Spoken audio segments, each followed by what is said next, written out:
Os destaques desta edição.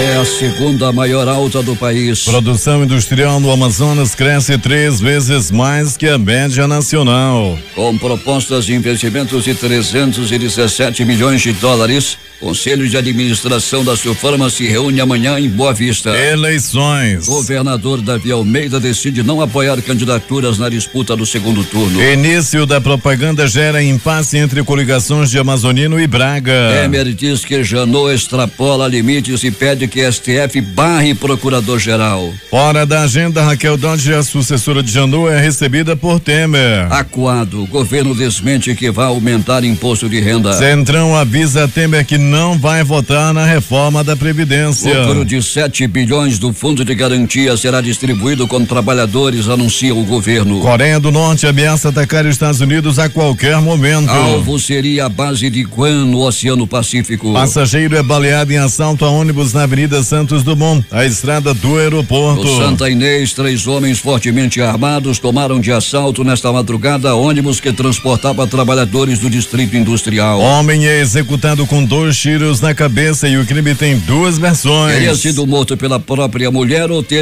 por motoqueiros fantasmas que invadiram a casa da vítima no Nova Vitória. Agora, no Jornal da Manhã. 5h48.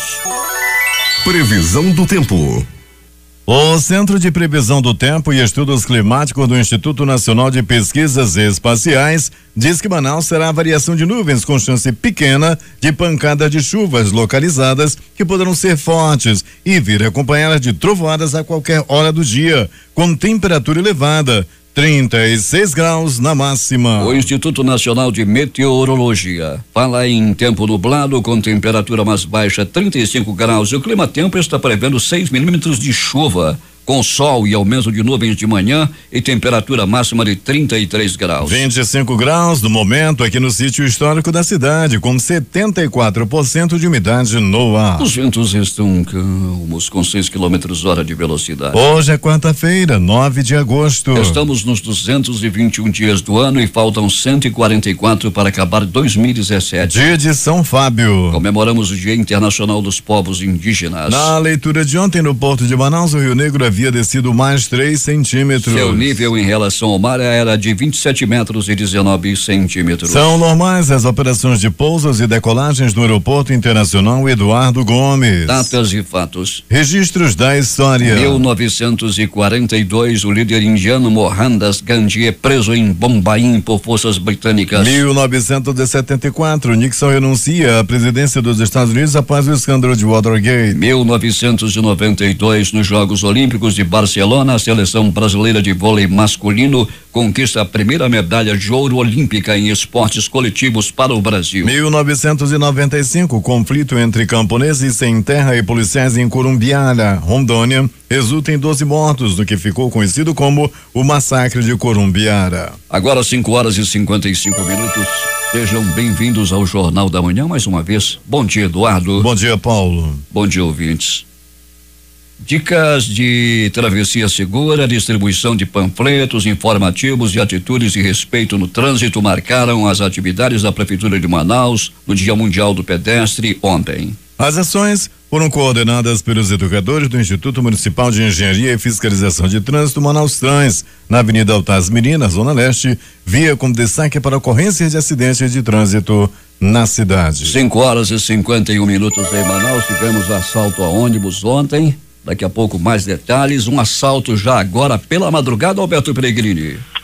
Muito bem, Paulo Guerra e ouvintes do Jornal da Manhã, bom dia a você, bom dia Eduardo Silva e ouvintes do Jornal da Manhã. Então, Paulo Guerra, aconteceu sim, foi mais um assalto ao transporte especial, o transporte leva aos trabalhadores do Distrito Industrial e aconteceu, Paulo, era por volta dos primeiros minutos dessa madrugada, quando lá no bairro Santa Inês, um ônibus da empresa com trabalhadores da empresa Salcomp que estavam voltando para casa, foi abordado por 3 bandidos. Eles estavam fortemente armados e, segundo os trabalhadores e o motorista do carro, eles estavam com pistola, Paulo Guerra. Entraram no carro, levaram o celular de quem estava com o celular, Quem não dizia que não estava com celular, que não tinha celular, acabou levando coronhada, ficaram feridas, principalmente mulheres, dentro desse coletivo. É uma prática que voltou a acontecer, Paulo, havia diminuído muito, depois do trabalho aí de uma verdadeira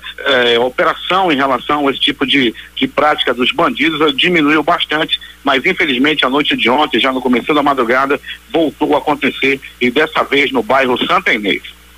Já ontem um passageiro foi baleado à noite em um ônibus da linha 640, e o ônibus foi desviado desde a Max Teixeira até a estrada do aeroporto a Santos Dumont, onde os bandidos assaltaram as pessoas e balearam esse passageiro. Daqui a pouco mais detalhes. Mas, Peregrini, tivemos aí ontem uma morte também de Thales Josafá da Silva Furtado, de 17 anos, que foi baleado com 3 tiros, morreu ontem na rua São Miguel, lá no bairro da Colônia Terra Nova. Pois é, Paulo, foi um fato muito lamentável, né? Nós até noticiávamos no programa do Valdir Correia, e naquele momento esse jovem ainda não havia morrido, viu, Paulo? Ele, na casa dele, funciona uma assistência técnica de celular. Inclusive ele consertava, trabalhava junto com o pai, um rapaz da mais boa índole, trabalhador, estudante, apenas 17 anos. Daí chegaram 2 bandidos, chegaram a pé, né? E anunciaram um assalto. De repente o rapaz resolveu correr atrás dele, estavam levando a moto do rapaz. O rapaz foi correr atrás dele, o pai foi correndo atrás do filho para dizer para ele não fazer isso. E acabou, infelizmente, o rapaz sendo atingido com tiros, foi levado ao pronto-socorro, mas acabou não resistindo. Tudo isso aconteceu, Paulo Guerra, no bairro Colônia Terra Nova. É a covardia da bandidagem. E eles levaram a moto do rapaz e atiraram nas costas dele e ele veio a óbito. Mas, Peregrini, essa história que aconteceu lá no Nova Vitória, um homem foi executado com 2 tiros na cabeça. Teria sido uma discussão com a mulher, ele estava armado e ameaçava, ele pediu que os filhos saíssem de dentro de casa e ela tomou a arma e deu 2 tiros na cabeça dele. Uma outra versão de que ele teria sido morto por motoqueiros fantasmas que invadiram a casa do homem no Nova Vitória e o executaram dentro do quarto. Qual é a versão exata, Peregrini? Paulo Guerra, ainda em investigação, mas a versão mais forte, a versão que a polícia dá, assim, entender, não diz diretamente, mas o que com certeza vai se confirmar, Paulo, é a versão de que a mulher dele foi quem o matou, né? Essa é a linha de investigação mais forte nesse momento. Ele chegou armado em casa, né? Ele já é um casal que, segundo a vizinhança, acostumado a brigar em voz alta, a se degladiarem sempre, né? E ontem não foi diferente. Ele chegou em casa, parou o carro, um Palio azul, e já desceu do carro armado, segundo a vizinhança. Dentro da casa, a briga começou. Gritos, ofensas, e dentro do quarto, de repente, ouviu-se 2 tiros. A informação que nós temos é que ela o desarmou e atirou 2 vezes contra a cabeça desse homem, e logo depois ela fugiu com a arma do crime em punho. A outra versão dá conta de que motoqueiro entrou lá e tal, matou, e ela até ficou com medo, fugiu e até agora não apareceu. Mas a primeira versão é a mais forte até o presente momento. Há uma versão também de que ele teria envolvimento com a justiça. Ele, segundo o Tribunal de Justiça, ele foi constatado que a vítima tinha passagem por roubo e furto. Essa é uma outra história. Pois é uma outra história, mas que foi confirmada, né? Ele tinha, tudo lá nessa colônia Terra Nova, que os moradores ficaram assustados por lá. Peregrini vai voltar daqui a pouco contando tudo o que aconteceu na noite e madrugada. Bom trabalho para você e voltamos daqui a pouco. Daqui a pouco a gente vai voltar com essas e outras informações. Paulo Guerra dizendo que semáforos, ao contrário do que aconteceu ontem, na Zona Norte e na Zona Leste, já estão funcionando normalmente, pelo menos por onde passamos, a partir do Instituto Médico Legal, até a chegada aqui do pronto-socorro João Lúcio. 5h56 em Manaus. 200 jovens recebem certificados de dispensa de incorporação do serviço militar lá em Iranduba. J. Rai vai trazer os detalhes. Em solenidade realizada na manhã de ontem no auditório da Prefeitura de Iranduba, cerca de 200 jovens da comunidade receberam o certificado de dispensa de incorporação no serviço militar. Durante a cerimônia, o titular da 3ª Delegacia do Serviço Militar da 29ª CSM, primeiro-tenente do Exército Ayrton Zambelli Juncker, proferiu palestra para os dispensados, orientou os jovens sobre os procedimentos para eles ingressarem na corporação e falou da importância da defesa da pátria. Nós vivemos um momento em que o cidadão brasileiro tem deixado o patriotismo de lado. No Brasil, nós gozamos de liberdade, vivemos uma democracia e é nossa obrigação enquanto cidadãos defender a nossa mãe, a nossa pátria amada, que é o Brasil. Na mesma solenidade, o prefeito Francisco Gomes tomou posse como presidente da Junta do Serviço Militar de Iranduba. Chico Doido, que serviu ao Exército em 1978, disse que o que aprendeu lá foi muito útil para sua formação cidadã.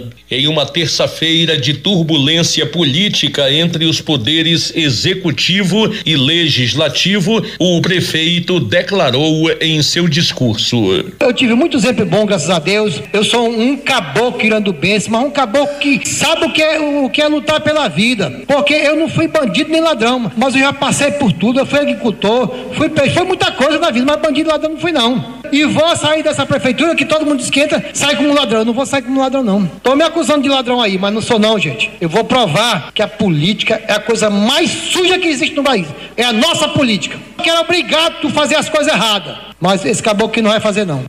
Para o Jornal da Manhã, Rede Difusora de Rádio, J. Rai. 5h59 em Manaus. O prefeito parecia estar muito irritado nessa solenidade com as acusações que são feitas contra ele. Feira do Passo a Passo será grande atração do fim de semana no centro de Manaus. Fabrício Nascimento tem os detalhes. Neste fim de semana, 12 e 13 de agosto, mais de 39 chefes renomados voltam a ocupar o Centro Histórico de Manaus, na feira gastronômica do evento multicultural Passo a Passo, promovido pela Prefeitura de Manaus por meio da Fundação Municipal de Cultura, Turismo e Eventos Manaus Cult. Este ano, os chefes apresentarão um cardápio refinado e variado com valores entre 5 e 15 reais. Além da feira gastronômica, o Passo a Passo terá mais de 20 atrações culturais, com shows musicais, cinema, teatro e exposições. Com relação à programação do palco música, ao menos 20 artistas locais se apresentarão nos 2 dias do evento, do samba ao rap, do instrumental ao regional. A programação levará aos palcos música e coreto, artistas já conhecidos na cena autoral manauara. Nomes como Anne Gesine, Elisa Maia, Jander Manauara, Célio Cruz, Karine Aguiar, Felicidade Suzy, além das bandas Escândalo Fônico, Johnny Jack Mesclado, Tudo Pelos Ares, Selva Madre, Os Tucumanos e Luneta Mágica já estão confirmados. O Passo a Passo ocorrerá nos dias 12 e 13 de agosto, no Centro Histórico de Manaus, a partir das 16 horas. A programação completa do evento está disponível no portal Viva Manaus, pelo link vivamanaus.com/Passo a Passo 2017. Essa e outras notícias você acompanha no portal difusora24h.com. Eu sou o Fabrício Nascimento para o Jornal da Manhã. Agora 6h06, em comemoração aos 11 anos da Lei Maria da Penha, o governo do estado e a Secretaria de Estado de Justiça, Direitos Humanos e Cidadania e Secretaria Executiva de Políticas para as Mulheres lançam o 5º concurso estadual de prevenção à violência contra as mulheres, voltado aos estudantes da rede pública dos ensinos fundamental, médio, educação de jovens e adultos, REJA e Projeto Avançar. A cerimônia de abertura será nesta quinta-feira às 9 horas na reitoria da Universidade do Estado do Amazonas. A Vigilância Sanitária de Manaus realiza uma ação de monitoramento de boas práticas sanitárias pelos estabelecimentos do segmento de alimentação durante o 61º Festival Folclórico, realizado este ano no Complexo Turístico da Ponta Negra. A Operação Festas Populares terá a orientação dos ambulantes das boas práticas de manipulação de alimentos para para comercialização na rua e ainda ações educativas para a população quanto ao consumo desses alimentos. O Ministério Público Estadual, em parceria com o Sindicato dos Estabelecimentos de Ensino Privado do Amazonas e as Secretarias de Educação do Estado e Município, dá início nesta quarta-feira às 9 horas às atividades do projeto MP nas escolas. O projeto visa orientar os estudantes por meio de palestras sobre as atribuições e o acesso ao órgão, de modo a fortalecer o exercício da cidadania e, consequentemente, construir uma sociedade mais democrática. A abertura do projeto, com a presença de alunos, será no auditório Carlos Alberto Bandeira, na sede da Procuradoria-Geral de Justiça. O primeiro simpósio de plantas medicinais e fitoterápicos promovido pela Secretaria Municipal de Saúde e Ciência será realizado de hoje até o dia 11. Com o tema da tradição à ciência, o simpósio vai abordar, além das pesquisas avançadas na área, os conhecimentos tradicionais e modernos da área. O evento está vinculado à terceira Semana Municipal de Plantas Medicinais e Fitoterápicos e será realizado no auditório Bellarmino Lins, na Assembleia Legislativa. 6h08 em Manaus. Informações com o repórter José Alberto Zegdeg. Muito bem, Paulo Guerra, depois da tempestade vem os prejuízos. A tempestade que assustou a cidade da noite de segunda-feira para terça-feira passou, mas os estragos ficaram. Com a retomada da rotina na manhã de ontem, as primeiras horas foram dedicadas a contabilizar os prejuízos e trabalhar para solucionar os problemas causados pelo temporal. A forte ventania chegou muito rápido, por volta das 20h30, de segunda-feira, acompanhada de muita chuva, causando muitos danos na cidade. Casas foram destelhadas, barcos foram para o fundo e muitas árvores não suportaram a força do vento e foram ao chão. Em pouco tempo o estrago foi grande. Na comunidade Nossa Senhora de Fátima, no Lago do Pesqueiro, o telhado da sede da comunidade foi arrancado por inteiro e jogado à distância. Aqui na cidade, diversas árvores foram arrancadas pela força do vento, atingindo a fiação elétrica, deixando a cidade às escuras por pelo menos 7 horas. A energia só voltou por volta das 4 da madrugada de ontem. Muitos comerciantes tiveram prejuízos com alguns produtos perecíveis guardados em freezers e geladeiras.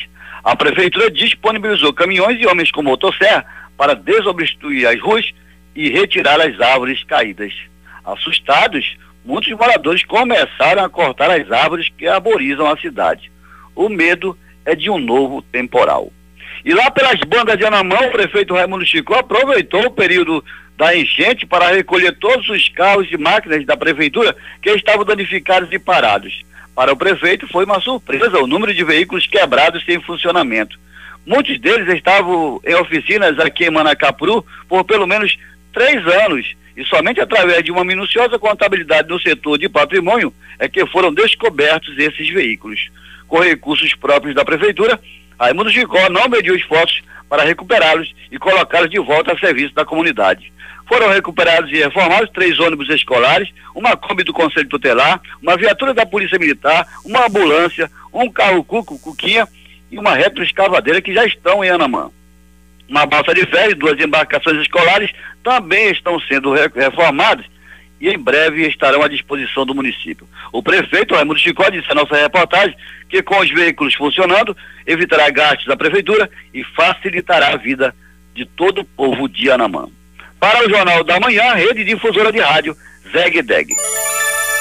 6h10 em Manaus. O líder do PR na Assembleia Legislativa do Estado, o deputado estadual Cabo Maciel, defendeu revisão dos salários dos professores aposentados do município de Itacoatiara e demais municípios da região metropolitana de Manaus, que ficaram com proventos defasados em decorrência da inflação dos últimos 3 anos. O Tribunal de Contas do Estado informou ontem que julgou irregulares as contas da Coordenadoria de Administração da Secretaria da Fazenda do Amazonas, de responsabilidade do ex-secretário Afonso Lobo Moraes e da ordenadora de despesas Daniele Maia Queiroz. Segundo o relator da prestação de contas, o conselheiro Érico Desterro, as irregularidades que levaram à desaprovação das contas de Lobo foram a constatação da ausência física dos patrimônios relacionados na prestação de contas e o pagamento de multas ao Instituto Nacional de Seguridade Social, INSS, por atraso de recolhimento, descumprindo o princípio constitucional da economicidade. Na decisão, o TCE aplicou multa de R$8.000 a cada gestor e mais de 400 mil em glosa solidária que eles terão que devolver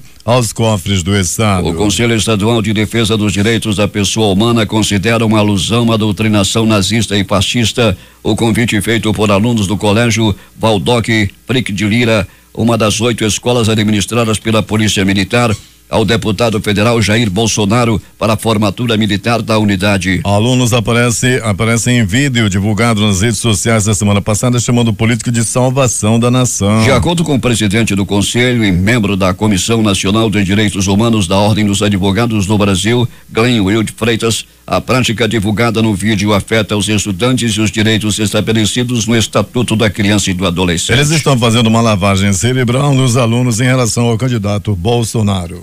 O aumento da produção de televisores contribuiu fortemente para a expansão da atividade industrial do Amazonas no primeiro semestre deste ano, que cresceu 1,7% em relação ao igual período de 2016. De acordo com a pesquisa industrial mensal do Instituto Brasileiro de Geografia e Estatística, IBGE, o resultado foi 3 vezes superior à média do país e aponta para a melhoria do setor no estado. 6 dos 10 segmentos monitorados pelo IBGE apresentaram o aumento da produção no semestre, com destaque para equipamento de informática, produtos eletrônicos e ópticos com alta de 28,5%, especialmente nas linhas de televisores. No ramo de máquinas e equipamentos, que evoluiu 74%, a produção de condicionadores de ar foi o que impulsionou o crescimento. O IBGE também aponta a evolução da atividade industrial no Amazonas nos últimos 4 trimestres e mostra acentuada melhoria. 6:13.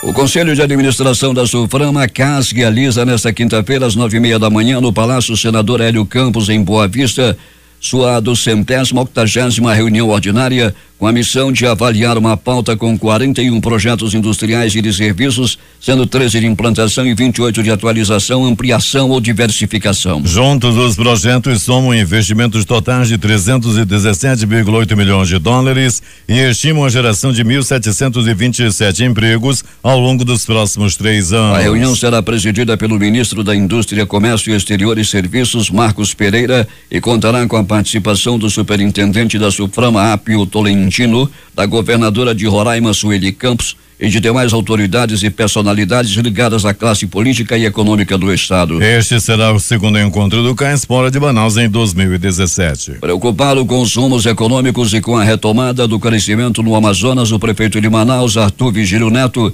esteve nesta terça-feira no Tribunal Regional Eleitoral para pedir ao presidente do Tribunal, desembargador Iedo Simões, celeridade na posse do novo governador, que será eleito no próximo dia 27, quando se realiza o segundo turno da eleição suplementar no estado. O prefeito ressaltou que tão logo se cumpram os procedimentos legais do pleito, a posse deve ser imediata. Segundo ele, é preciso pressa e não há justificativa para mais um mês de interinidade após o segundo turno. Eu quero mesmo o direito de poder servir melhor ao povo, inclusive com parceria. Não espero milagres, não. O Estado está falido. Não espero milagres, não espero nada disso. Eu espero pura e simplesmente cooperação. Quando e se puder ajudar, essa ajuda será bem-vinda. O que não pode é continuar a prefeitura por um lado, governo por outro, a minha revelia e ao mesmo tempo a gente percebendo o desperdício de bilhões que poderiam muito bem ser usados, não é bem passando para a prefeitura não, ser usados, por exemplo, pagando o 13º salário do pessoal do estado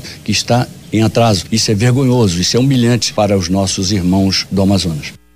Partilhando das mesmas preocupações, o presidente do TRE, Iedo Simões, disse que a situação deve ser resolvida com o máximo de urgência possível. Simões acredita que, apesar de toda a tensão política criada, o assunto está superado, uma vez que o ministro do Supremo Tribunal Federal, Gilmar Mendes, garantiu o julgamento dos embargos em até 2 semanas. Vocês todos viram que o ministro Gilmar Mendes definiu que no máximo em 2 semanas estará julgado, então eu acho que não vai ser entrave nenhum. O nosso papel é dar a maior celeridade possível, mas que não depende só de nós temos que respeitar os prazos processuais, né? Nós não temos um dia definido para diplomação. Isso vai depender do julgamento das contas para a posse, porque naturalmente que com a diplomação a posse pode ser feita no mesmo dia, isso aí não tem nenhum problema. Diplomado, ele está apto à Assembleia da Posse, não é a Justiça Eleitoral que dá posse, nós apenas diplomamos. Segundo o desembargador, não existe um prazo estabelecido para a posse do novo governador. Ele explicou que o processo está atrelado ao julgamento dos embargos processuais da cassação do ex-governador José Melo e de seu vice Henrique Oliveira. O governador Davi Almeida e o presidente interino da Assembleia Legislativa do Estado, Abdala Francha, anunciaram que não vão apoiar nenhum candidato na disputa pelo segundo turno das eleições suplementares para o governo do Estado. O pronunciamento foi feito na tarde desta terça-feira em coletiva de imprensa. De acordo com Davi Almeida, a decisão foi tomada pensando na boa gestão do Estado, que permanecerá focada nas ações para ajudar a população. A meta, segundo ele, é entregar ao próximo governador um Amazonas com equilíbrio fiscal e organizado. O governador disse que não vai caminhar com ninguém e está desobrigando os seus apoiadores a segui-lo. Disse também que quem quiser escolher a candidatura com a melhor proposta, como os deputados e o pessoal do interior fizeram, que fiquem à vontade. Tenho tido a coragem e a determinação de seguir as minhas convicções e de me colocar à minha posição em relação aos apoios. E digo o seguinte, a minha convicção diz que eu tentei dar ao povo do Amazonas uma opção, não consegui, e eu me rendo à vontade do povo do Amazonas, que vai escolher entre os dois ex-governadores, os quais eu não me sinto à vontade para acompanhá-los, porque não me sinto representado. E da mesma forma que falei aos senhores deputados, aqueles meus eleitores, as pessoas que me acompanham, busquem o candidato ou a candidatura ou a proposta que vocês acharem melhor para o Estado. Eu desejo um bom segundo turno aos dois candidatos, desejando sorte aos dois, que os debates e o segundo turno sejam pautados em ideias e propostas que fiquem no campo das ideias e das opiniões e que nós possamos trabalhar pelo bem do Estado do Amazonas. Repito, aquele que vencer e tiver a vontade e desejo de ajudar o povo do Amazonas, contem com o apoio desse deputado e desse presidente licenciado, mas eu afirmo aos senhores que nesse momento vou me colocar como uma figura neutra, me rendendo à vontade do povo do Amazonas, que optou pelas duas candidaturas que estão aí. O tempo de propaganda para o segundo turno da eleição suplementar marcada para o próximo dia 27 está gerando um impasse entre as coligações de Eduardo Braga e Amazonino Mendes. No fim da manhã de ontem, os representantes jurídicos das chapas se reuniram com o Sindicato das Empresas de Rádio e Televisão do Amazonas, o Sindepan, para tentar uma definição. O advogado da coligação Movimento pela Reconstrução do Amazonas, do candidato Amazonino Mendes, Yuri Dantas, explicou que, por ser uma eleição atípica, deve-se manter o que ficou acordado no primeiro turno, com inserções às terças, quintas e sábados. Porém, o advogado da coligação União pelo Amazonas, de Eduardo Braga, Marco Aurélio Choi, pleiteia que a propaganda siga a Lei 9.504, que é a lei das eleições. Aqui não é uma questão de razoabilidade, é uma questão de simples aplicação da lei. A coligação de Eduardo Braga deseja ampliar o processo democrático aplicando exatamente o texto da Lei 9.504, que é a Lei Geral das Eleições, afirmou ele. A propaganda eleitoral no rádio e na televisão deve começar no próximo sábado. Polícia. O sargento da reserva do Exército, José Cláudio Monteiro de Moura, de 54 anos, morreu por volta das 6:30 da manhã de ontem no pronto-socorro 28 de agosto. Moura estava internado desde o início do mês, depois de ser esfaqueado e baleado em sua própria casa no bairro Alto de Iranduba, ao impedir que 3 bandidos invadissem a residência, onde estavam também a esposa e a sogra dele. O crime aconteceu, como o Jornal da Manhã informou em primeira mão, quando o ex-militar se preparava para ir trabalhar no fim da tarde do dia 1º de agosto. O ex-militar passou por várias cirurgias, mas não resistiu aos ferimentos provocados pelas balas que lhe perfuraram o estômago, do fígado, baço e também o intestino. Moura, que morava em Iranduba desde 2005, trabalhava atualmente transportando alunos da rede estadual de ensino. Os assassinos continuam soltos. Um passageiro foi baleado durante assalto a ônibus na linha 640 ontem à noite. O coletivo foi tomado de assalto na Max Teixeira, na Zona Leste. Os autores do crime, 2 homens e uma mulher, conseguiram fugir. O crime aconteceu por volta das 20h30. Os criminosos entraram no ônibus que faz o trajeto do Terminal 4, Terminal 3 e Centro Histórico no T3, no bairro da Cidade Nova, com passageiros. Ao passar pela avenida, o trio anunciou o assalto. O motorista contou que os assaltantes estavam armados com uma escopeta caseira que foi usada para quebrar a câmera de monitoramento de dentro do coletivo. Os assaltantes mandaram o motorista desviar a rota e seguir para a Avenida Santos Dumont, onde fica o Aeroporto Internacional Eduardo Gomes. O trio determinou que o condutor parasse o ônibus na faixa central da via, onde começou a recolher pertences dos passageiros. Em certo momento, um passageiro do coletivo reagiu à abordagem. Um dos bandidos atirou contra o abdômen da vítima, que foi levada pelo Serviço de Atendimento Médico de Urgência, o SAMU, e levada para um hospital. Os assaltantes fugiram por uma área de mata situada nas proximidades do aeroporto. Um outro assalto aconteceu agora de madrugada no Santa Inês. Alberto Pellegrini vai trazer os detalhes. Muito bem, Paulo Guerra e ouvintes do Jornal da Manhã, vamos dando prosseguimento ao nosso noticiário policial, Paulo Guerra, com essa informação. É isso, Paulo Guerra e ouvintes do Jornal da Manhã. Mais um ônibus do transporte especial foi assaltado e foi no começo dessa madrugada. Os trabalhadores da empresa Salcomp estavam voltando para casa em um coletivo, em um ônibus do transporte especial da empresa Tema, quando 3 elementos armados de pistola entraram no ônibus, bateram nos trabalhadores, principalmente nas mulheres.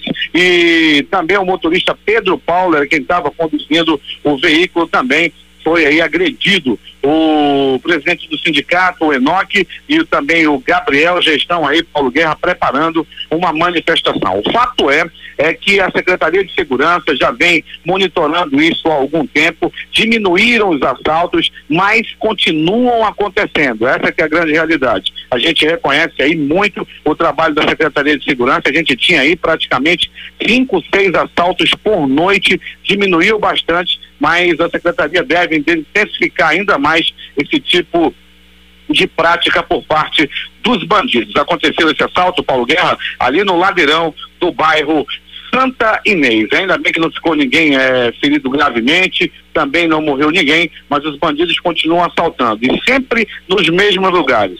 Já temos até de cabeça alguma coisa assim. É o Nova Vitória, é o Santa Inês, é o Tarumã, é o Jorge Teixeira e parte do Grande Vitória. Então, esses bairros aí é onde tem o maior número de incidência por parte do transporte especial da cidade. Então tá aí mais um ônibus de transporte especial assaltado nessa madrugada.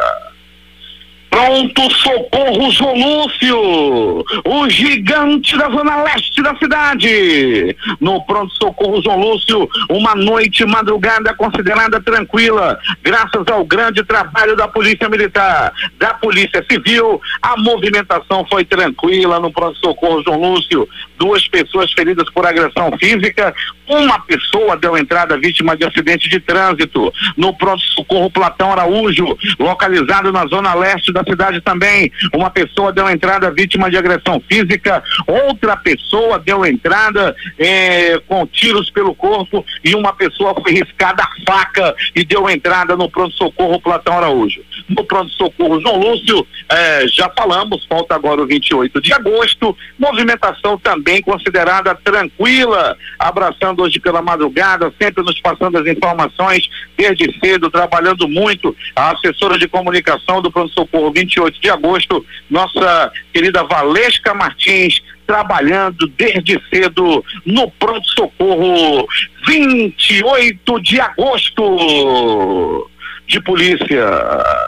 Paulo Guerra e ouvintes do Jornal da Manhã, uma perseguição policial aconteceu quando polícia terminando aí baleando um dos acusados, Mateus de Souza, de 19 anos, um adolescente de 15 anos, foram detidos pela polícia. Eles estavam fugindo de um cerco policial na zona leste da cidade. A polícia acenou para o carro, eles não pararam. Daí houve uma perseguição. De acordo com os policiais da Força Tática, os 3 homens estavam num gol, quando um dos homens pulou do carro e conseguiu se embrenhar na mata. Um dos bandidos estava com uma arma de brinquedo e apontou para a polícia. A polícia revidou e um deles saiu ferido com um tiro na perna. Durante a perseguição, um deles acabou ferido com um tiro na coxa. A polícia rapidamente socorreu o ferido, levou para o pronto-socorro e prendeu o outro infrator. Tudo foi registrado no 30º Distrito de Polícia Integrada, o famoso DIP. Rapaz, o menor foi lá para a delegacia do menor, sabe como é que é o negócio. Senão o bicho pega pro lado da polícia. E assim deu-se essa perseguição policial na área do bairro da zona leste da cidade, o famoso Jorge Teixeira. Policiais da 4ª SICOM, através do tenente Herold, fazendo várias incursões em todo o bairro Grande Vitória, Nova Vitória e área da 4ª SICOM, melhorando muito o policiamento e diminuindo o índice de criminalidade na área da zona leste da cidade, principalmente no bairro Grande Vitória. Os policiais da 4ª SICOM estão intensificando cada vez mais o policiamento nessa área vermelha da cidade. Agora, as notícias do Instituto Médico Legal. Saiba agora quem foi para a pedra nas últimas 24 horas. E atenção, um rapaz de 17 anos, ao ver sua moto ser roubada e a família ser vítima de assalto, resolveu correr atrás do bandido e infelizmente foi assassinado com um tiro nas costas. Tudo aconteceu no bairro Colônia Terra Nova no final da manhã de ontem. O jovem ainda foi levado a um pronto-socorro, mas infelizmente não resistiu aos ferimentos. A gente lamenta aí profundamente a morte de um rapaz de 17 anos de idade que morreu na mão de um bandido.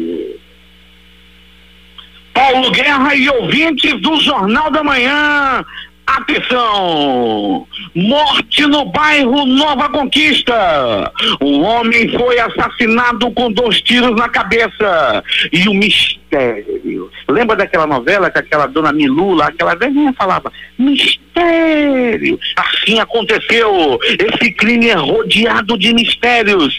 Quem matou esse homem? Que era ex-presidiário e respondia também pelo crime de roubo e de assalto. Mas esse não era o caso. Esse homem chegou em casa, era aproximadamente 20 horas e 40 minutos, estava passando a novela e a Ritinha mais uma vez se mostrava apaixonada pelo seu marido bandido. Nessa mesma hora chegava em casa esse homem. Ele chegou dominado pelo maldito do ciúme, segundo as informações. Ele chegou em casa, saiu de um carro Palio de cor azul com a arma em punho, entrou e começou uma discussão. Logo depois da discussão, a discussão que já tinha para mais de meia hora, ouviu-se 2 estampidos. Eram bala, era tiro. Esse homem foi assassinado com 2 tiros na cabeça. Aí vem o mistério. A primeira informação dá conta de que a mulher dele conseguiu tomar a arma. Essa jovem de 19 anos conseguiu tomar a arma do marido e atirou 2 vezes contra a cabeça de seu amado. A outra versão, essa com menos força, dá conta de que esse homem pode ter sido assassinado por um motoqueiro fantasma. O crime aconteceu dentro do quarto do casal e a mulher está foragida, desapareceu logo após o crime. Algumas pessoas dizem que ela fugiu logo após matar o marido. Outros dizem que foi o motoqueiro fantasma. O mistério continua, mas os investigadores da Delegacia Especializada em Homicídio e Sequestro logo irão desvendar, como dizia Dona Milu, mistério. O Instituto Médico Legal realizou nas últimas 24 horas 82 exames de corpo de delito. Mas, Paulo Guerra, me permita uma utilidade pública. Atenção, Paulo e ouvintes da difusora. O Wilton Ferreira, da Secretaria de Segurança, me passa a informação nesse momento que toda a Secretaria de Segurança, o doutor Sérgio Fontes, todos os policiais civis e os militares, e principalmente os civis, lamentam a passagem, lamentam a morte da dona Maria Salete Pinto, de 58 anos, a conhecida Saletinha. Ela é investigadora de polícia e também trabalhava na identificação. O corpo está sendo velado no Simpol, de onde vai sair para o enterro às 9 horas da manhã. Então a gente lamenta também aí profundamente a morte da investigadora da Polícia Civil, que estava internada, estava doente e acabou morrendo, a dona Maria Salete Pinto, investigadora da polícia, conhecida Saletinha. A reportagem foi de Alberto Pellegrini para o Jornal da Manhã. Os números das loterias. Um apostador de Guará, em São Paulo, vai receber R$651.329,42 porque acertou os números do concurso 4.450 da Quina.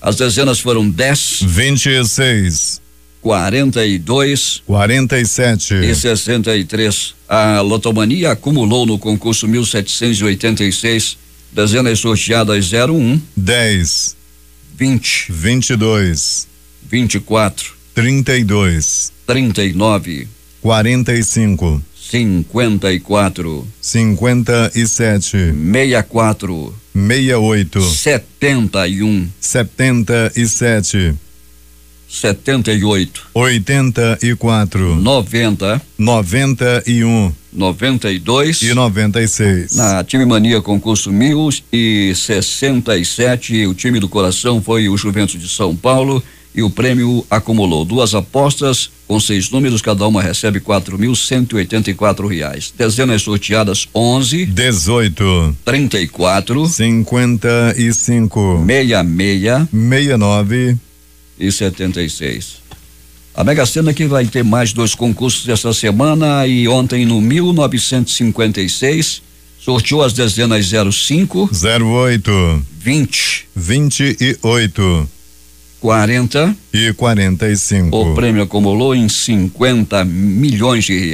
A Quina saiu para 74 apostas, cada uma recebe R$32.189,04. 6h39. Esportes.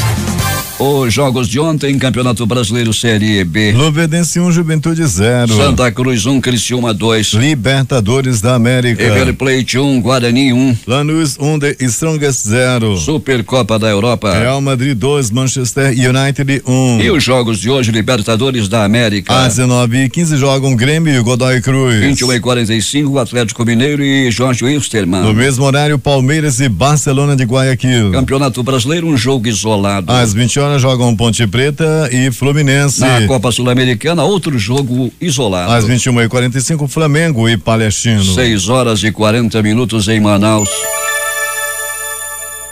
Últimas notícias. O IBGE divulga a inflação oficial do mês passado. Em julho, o IPCA teve deflação de 0,23%, a primeira em 11 anos, e o resultado mais baixo desde o início do Plano Real. Segundo os economistas, a deflação foi reflexo da recessão. O presidente Michel Temer antecipou ontem que R$7 bilhões referentes ao lucro do Fundo de Garantia do Tempo de Serviço, o FGTS, serão distribuídos entre os trabalhadores. O anúncio oficial vai acontecer nesta quinta-feira. De acordo com o presidente da Caixa Econômica Federal, Gilberto Wach, o valor equivale a 50% do lucro líquido do fundo em 2016. Será depositado para os trabalhadores com conta no FGTS até 31 de dezembro do ano anterior. Essa é a regra, e isso vai para a conta das pessoas e nós iremos pagar aqueles que tiverem direito a fazer o saque, disse ele. Ministros do Supremo se reúnem hoje para decidir sobre o orçamento do STF para 2018. O presidente Carmen Lúcia já adiantou que é contra reajuste para magistrados. A executiva do PSDB vai se reunir hoje em Brasília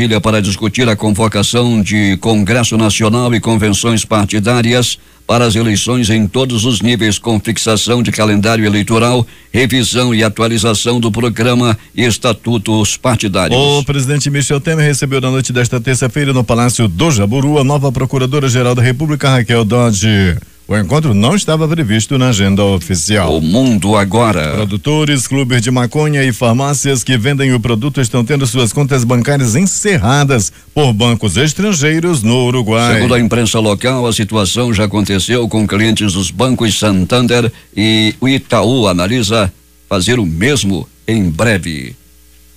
Um veículo atropelou nesta quarta-feira na localidade de Levallois, perto de Paris, uma patrulha antiterrorista, deixando 6 feridos, informaram as autoridades. A equipe iniciou o trabalho no país após os atentados de 2015. O governo municipal informou que policiais estão em busca do motorista e, por enquanto, não descartam nenhuma hipótese. A operação policial procura por um veículo BMW preto. Em menos de 24 horas, a China foi atingida por um novo abalo telúrico.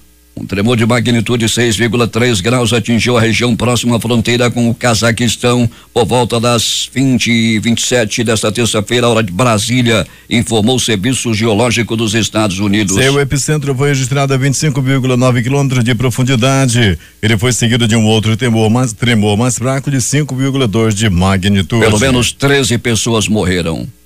A Coreia do Norte disse hoje que está examinando cuidadosamente um plano para atacar o território americano de Guam, no Oceano Pacífico, com mísseis apenas algumas horas depois do presidente dos Estados Unidos, Donald Trump, afirmar que qualquer ameaça aos Estados Unidos seria respondida com fogo e fúria. Segundo a Reuters, um porta-voz norte-coreano, em uma declaração da agência estatal KCNA, disse que o plano será implementado a qualquer momento, uma vez que o líder Kim Jong-un tome sua decisão. A agência sul-coreana em Yonhap afirma que os norte-coreanos fariam um ataque perto de instalações militares estratégicas dos Estados Unidos em Guam, com mísseis balísticos de alcance intermediário. A peridanda de Ponta de Lança, Guam, é um ponto-chave para a presença dos Estados Unidos no Pacífico e abriga milhares de militares americanos e suas famílias. A declaração de Pyongyang mencionou especificamente um potencial ataque à base da Força Aérea de Anderson, localizada ali. A declaração do porta-voz da Força Estratégica do Exército Popular Norte-Coreano adverte que as recentes manobras militares dos Estados Unidos,